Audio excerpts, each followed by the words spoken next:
Alright, my friends, welcome back to our Falasario Pastor channels. Another reading with Pastor Michelson Borges. Those of you who have been following our channels will have noticed that we are here at the Seventh-day Adventist Church's World General Assembly in San Luis. And it is a great joy for us to be able to share a little of what we have seen with you. And those of you who are watching our channels will have noticed that we interviewed many special people with knowledge, who are closely following what is happening here. So, stay with us until the end of this video. Share it with your friends and see who we have here. Pastor Michelson will introduce you to us, and we will have an excellent interview. Stay with us until the end.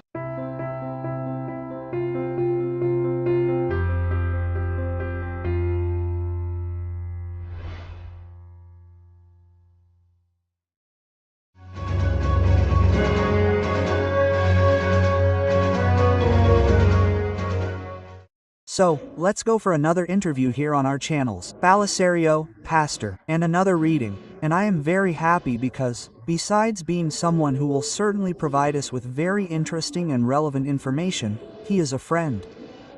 Felipe Lemos, journalist, press officer for the South American Division. We worked together at Novo Tempo Radio in Florianopolis, right? And then we had a long history together, always dealing with communications and church matters. Felipe Lemos isn't just a journalist or a press officer, he's passionate about prophecy. I was going to say that. So, he has a prophecy channel, and he has a class he runs at the Central Church in Brasilia. Well, for a while, it was there, currently Aguas Claras. Aguas Claras, we were there. We did some very special programming in the past. Anyway, he's passionate about God's cause, about the mission, and he teaches Bible studies. And an interesting thing to notice is that those who work, right, in the organization aren't just those technocrats, those people who are there dealing with decisions and office work all the time. We're all passionate about the mission here, because that's what matters most, right? Giving Bible studies, preaching the gospel, Bible classes. And Felipe Lemos, I can attest to this because I've known him for a long time. He's passionate about the broadcast, but we brought him here for this conversation. It's actually interesting, right? Because he's responsible for coordinating a team, right? He's with a team that's officially disseminating information, decisions, and votes. And I've been saying here, right, we've always been saying to you, follow the official media of the Adventist Church in Brazil, Instagram, Facebook, the official media, because there you have reliable information distributed by people who are following it here on the ground, right?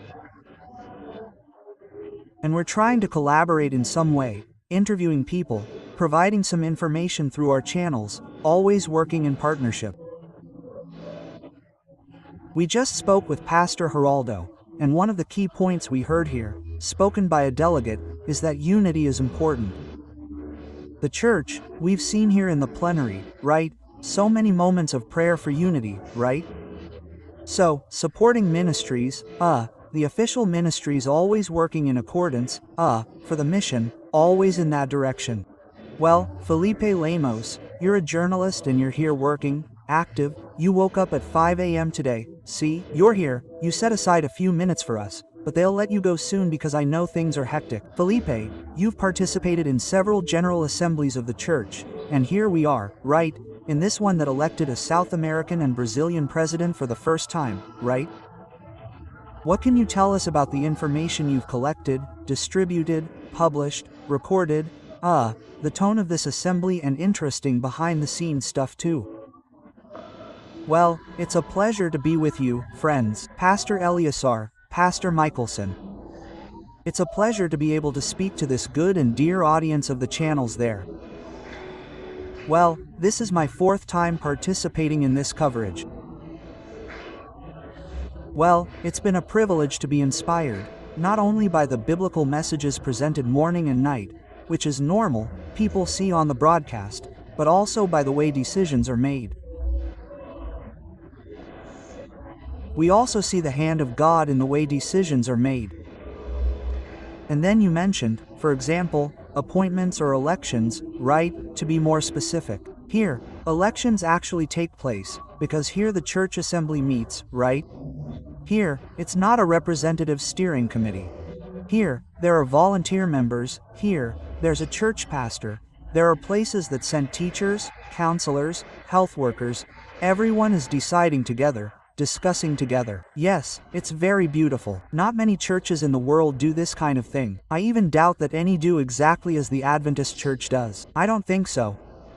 But we see the hand of God so far. The election of a South American and Brazilian president like Pastor Urton Kayer represents at least two things. The first is that the church is looking to Brazil and South America as places of inspiration. Places of inspiration, places that have more to offer than just technical issues, but also spiritual guidance. Leadership that leaves South America and goes out into the world. It's a warning, it's an indication in this sense. And a second important point is that Pastor Urton has a very valuable experience with this aspect of mission, in any case, boldness in mission. So much so that his sermon was about boldness in mission. And Felipe, you worked with him for several years there when he was president of the South American division, right? You know him closely, right? Well, he has a very striking characteristic. He's someone who is passionate about mission in a practical way. Not theoretically. He doesn't like a lot of bureaucracy in carrying out the mission. He likes the mission to be part of the members' reality. He has a mindset that's very concerned with the people at the front line, at the grassroots. And that's very important.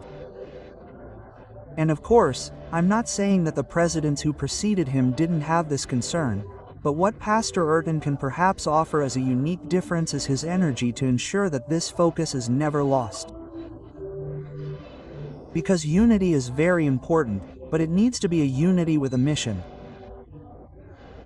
Because if the practical mission doesn't happen, if people stop understanding that they are witnesses of God's power at all times, in all forms, this is another characteristic.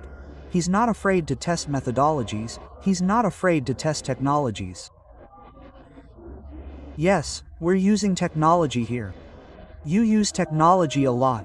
You work broadcasting all the time. You can't be afraid of that. You can't be afraid to get involved. You weren't afraid to get involved.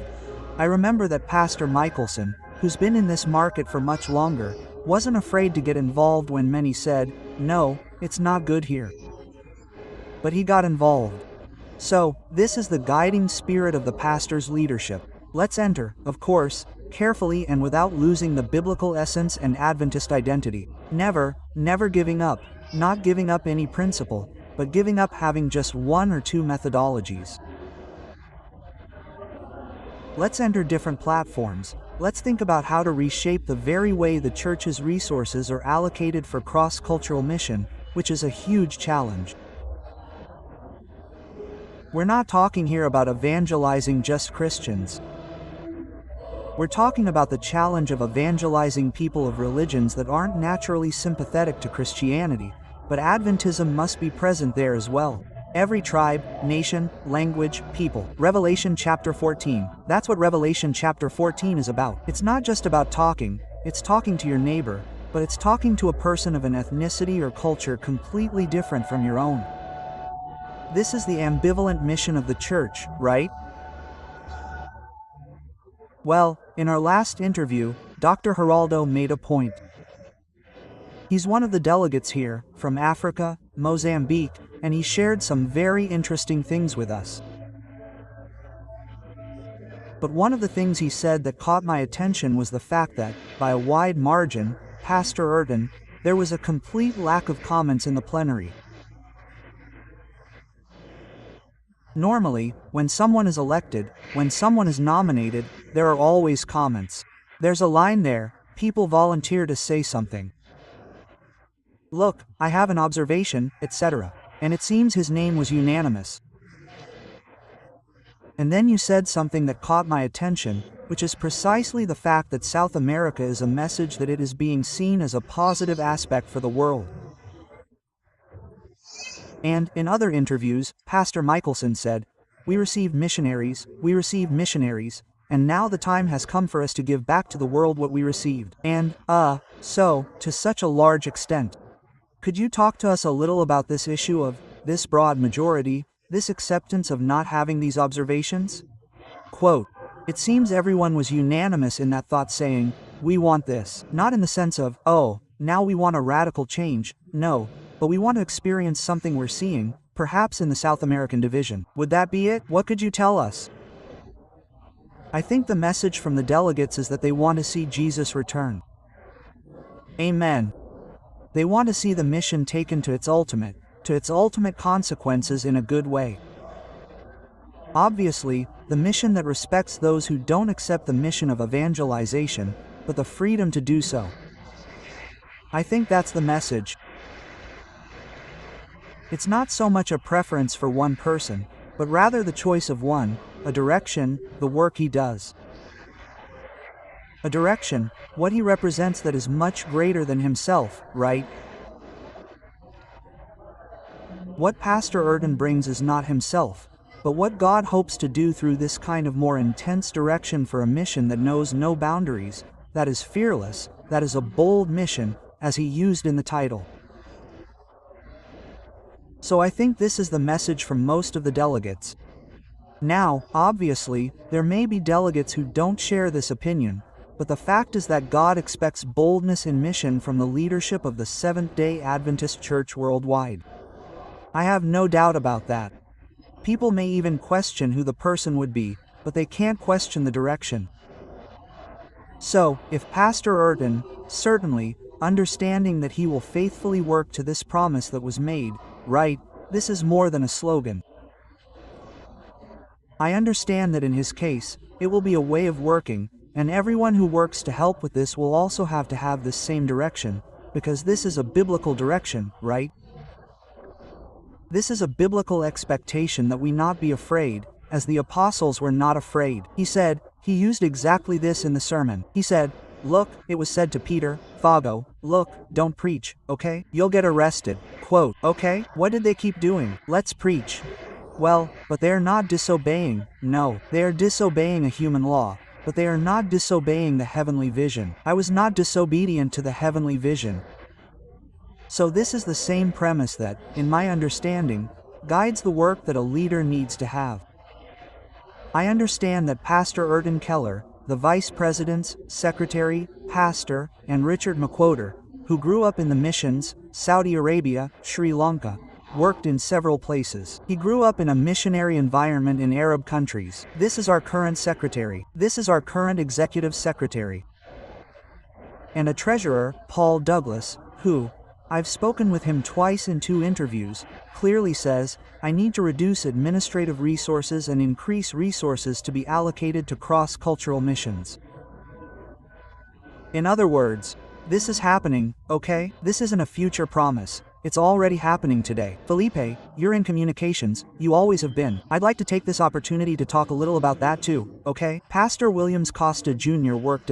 served as Director of Global Communications for a few years, and now the church has elected a young woman, right? A sister with theological training, Alyssa. Tell us a little about it, okay? And what we can expect, perhaps from this new phase now, since Pastor Urton is also passionate about communication, technology, and all that. Well, Pastor Williams Costa Jr. served there for several years, right? He has over 50 years of service to the Seventh-day Adventist Church. That's what we've learned, and besides having made a huge contribution to the area of music, right? As known as a great maestro, including here at the assembly, if you watch the beautiful, in fact, moving, performance of the choir that sang on Saturday, it was hair-raising, and he was there conducting. He worked tirelessly on this and worked tirelessly to create regional communication forums, which are called GAME, which is the Global Adventist Network, which are regional communication discussion forums. And when I say regional, I don't just mean in one country. Games take place in countries like Brazil, to India, and even Thailand. So, non-Adventist communication doesn't just reach your region, where you're listening, sometimes your local church. Remember, there are churches everywhere in the world, right? And there, too, communication training is needed, so it was a great contribution. Alyssa Truman is a young theologian, someone with experience in communication. She also worked, if I'm not mistaken, with Adventist World Radio and the North American Division. She has a heart for mission. I can say that she is extremely spiritual. She has a very striking characteristic, caring for people. She is very concerned about people's well-being, whether they are motivated by the right motivation, which is to preach the gospel. I don't see her as a technocrat. I don't see her as someone who will only worry about technical specifications, but I see her as someone who will spiritually lead the communications area, just as Pastor Williams has done. I see this profile in her, and I see her as someone who will certainly support this stronger missionary direction, Pastor Urton Keller and the administration, Pastor Paul Douglas and Pastor Rick McKeeward, right? Or Richards, people say Richard, but he's better known as Rick McKeeward. They will set this pace, and they will seek to set this pace, and I understand that Alyssa Truman will follow this same path as well, right? Pastor, just Felipe, just addressing the issue of communication. Why does the Adventist Church place so much importance on communication that it has a specific department for it? What is the role of communication in the Adventist community, right, in terms of strategies, of facilitating the preaching of the gospel? You, who have been a press officer, a communications officer for so many years, how do you see this? Communication is an idea of God, right? Communication is not a human idea. God began communicating, said everything, and everything was done. It is the Word, right? It is the Word. In Greek, Jesus is called the Word, the Logos. Yes, it's something that is entirely communicative. Jesus is communicative. Salvation is also a communicative act, above all. Of course, theologically it has other implications, but it is essentially a communicative act. So the church cannot fail to communicate by all means. It's not just about creating products, but also about creating relationships between people. Because today we know that people can talk to each other, and also, in real time, people can share their concerns and receive help. The quantity, for me, is the fantastic thing about communication. It's the relationship with people. It's you, for example, being at night and receiving a message, like we sometimes receive in our systems, from a 15-year-old girl who said, "I'm going to kill myself now." Okay? Is there anyone there who can talk to me right now? Because I'm here in my room, and you know, this is real, this is communication, you know? The colleague who was answering said, "God help me, I need to give a message to someone who's going to take their own life." Quote. This is much more than just making a video or streaming. And there's nothing wrong with video streaming, it has its role. But communication is so deeply rooted that a 15-year-old girl uses a communication system to ask for help.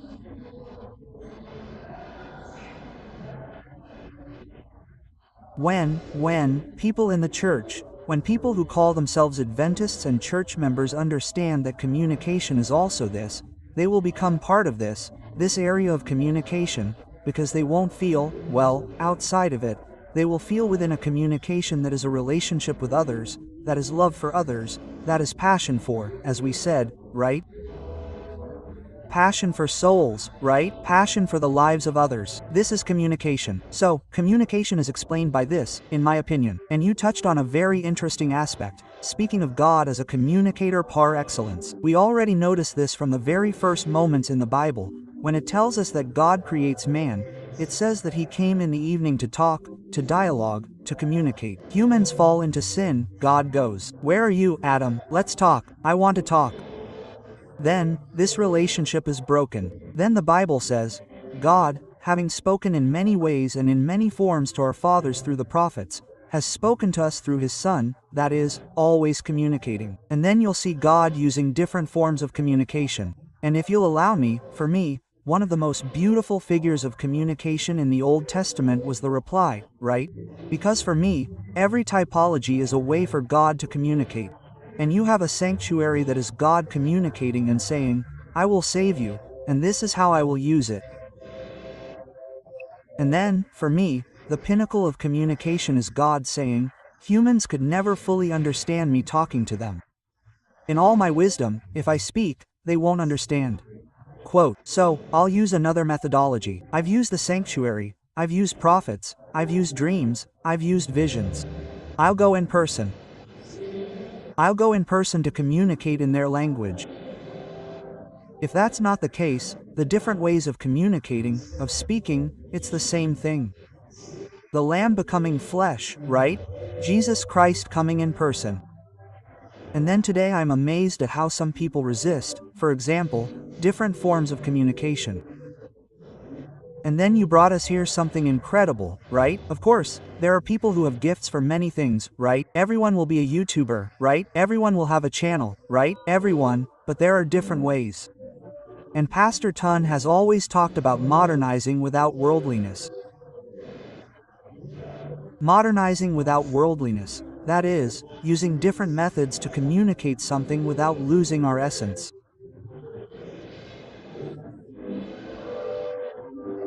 What are the challenges of our communication in the coming years, considering that we live perhaps like never before in the age of communication?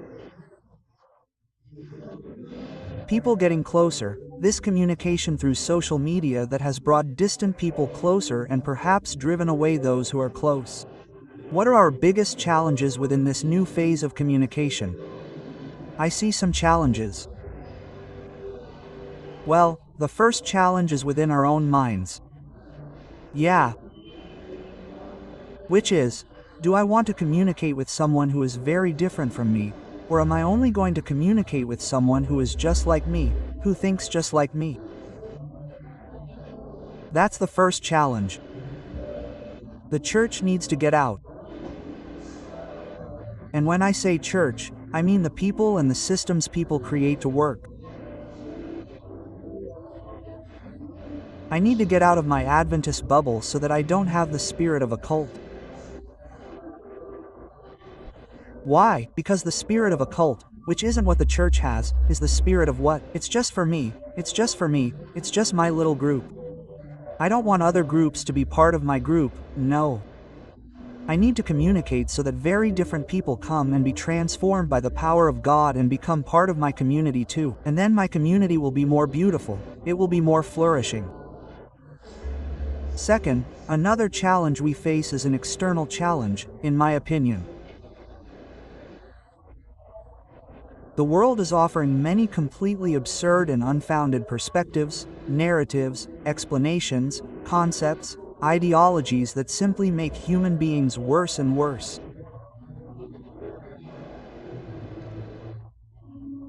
The church's challenge is to show that its message is extremely relevant to people's lives and is much more important, much more essential than what they're receiving, because there are many well-communicated proposals, including the communication of these proposals, which is very well done. You see that the communication systems created for content of questionable quality. They are very well structured, complex systems, with financial resources. One challenge for the church is, I need to create high-quality content to reach a lot of people. I can't keep counting pennies anymore, I need to invest. Quote. So that's the second challenge. And the third is the challenge for all of us. I need to be a vehicle of communication. I need to be spiritually committed to the message I want to share. There's a lack of commitment in our community, in our Christian and Adventist communities as well. A lot of commitment is lacking. There are a lot of people wanting to watch. What's the problem? What program is there? What music will be played? Will Pastor Elazar play his guitar, sing, and will his sermon be good? No, that's not the question you need to ask. You need to ask how I'm going to serve the community, how I'm going to serve Christ here in this place where I am. That's the question I need to ask. It's not, who's going to bring me water? Who's going to take me to a nice chair? Oh, so if there's no aux chair and no cold filtered water, then I can't watch here. Am I willing to go on a mission, for example, like I see some missionaries who meet with refugees under a tree on the border of countries at war? Oh, but I don't have the vocation to go there. Okay, but do you have the necessary spirit to be there if it were necessary, or do you not even consider the possibility of serving? Because you don't want to leave your comfort zone. For me, this is a great challenge. I don't want to sound like someone here making an exegesis completely outside of what's in the Bible, but it was inevitable that as you spoke, I didn't get an insight into the Apostle Paul regarding tools. Some people are resistant to tools. I remember when we went to put a television inside the church to project, because during the day it sometimes projects better than a projector and so on. And in some churches, the pastor will put a television inside the church, something of the devil inside the church, right? In the old days, they said it was the eye of the devil, right? Right? We'll use cell phones now. We'll use YouTube now, that thing to be able to speak. I mean, Jesus didn't depend on any of that. And I see, and again, I don't want to sound like I'm making a crazy exegesis, but it was inevitable that I didn't think of Paul using a tool. And what was the tool? An altar. Paul arrives in a city and there were only altars to false gods, to pagan gods, and there was an altar dedicated to an unknown god. I mean, the tool was a tool. And we need to understand that a tool is a tool. A knife will always be a knife, but in the hands of a chef, it's spectacular, in the hands of a psychopath, you know? So you have a tool, and Paul looked and saw a bunch of altars to Jupiter, altars to Zeus, altars to this, altars to that. What if there's a god out there we don't know? Let's make an altar, the unknown god. Paul looks and says, this is the tool I'm going to use. But you're going to use an altar to the devil, an altar that was dedicated. I mean, you're going to put a television inside the church, you're going to use YouTube, you're going to use your cell phone. It's a tool. Paul looked at that tool and said, this is where God will work. I want to talk about this altar here, the unknown God you're talking about. I'll introduce it to you. We can use tools. We can use tools, right, Your Excellency? There's New Time, the official church channels, support channels. All of these are tools, yes or no? They're all tools, and they're powerful tools. There may be some things that need to be adjusted. Oh, of course. In fact, there's no human endeavor that doesn't need correction. Every endeavor needs correction. Now, the big question is, do I pray or do I criticize? Do I pray first or do I denounce? Because some say, no, because the Bible is full of prophetic denunciations, the great role of the prophets was to denounce. No, the great first role of the prophets was to be used by God. If it was necessary to denounce the king, okay. But if it was necessary to draw the people's attention, that's also true, because it wasn't just church leaders who received prophetic calls. The common people received them too. I remember that Jeremiah was taken in a vision to see apostasy within the temple. There were people hidden inside the temple, practicing apostasy. God took him and showed him, look, Jeremiah, what do you see? Or if Jeremiah, Ezekiel, I'm missing now, but I think it was Jeremiah. We have to put ourselves in God's hands. And they are all tools and they are all means. Now, of course, they need to be used wisely. And wisdom only comes from God. Wisdom is not the course you take, the course, the training, the qualification. You do this to become technically qualified, but divine wisdom. You develop this through fellowship, okay? That's how you develop it in your daily life. I just wanted to take this opportunity to say that all the news and complete coverage are on a website, let's say, a more general website that was created called gc.ventistas.org. gc.ventistas.org. It has everything there. Content from Novo Tempo, content from the South American Adventist News Agency, from the publishers of the Adventist magazine in Portuguese and Spanish, and from the International News Agency itself, and too. Okay, so gc.ventistas.org. There it is, official channel for reliable information. I think we can conclude with this tone. With today's easy, affordable, and even free means of communication, every Christian can become a communicator. It already is, in fact, because our mission is to preach, to speak, to announce, but you can transform your YouTube, your Instagram, your Facebook, your X, right? The old Twitter, into a communication channel. You can and should be there what you also have to be in your real life. You are a preacher, preach there too, use these means. The story of the 15-year-old girl touched me too, Felipe, right? We see here an emotional communicator. Why? Because he realizes that the media is there, reaching people.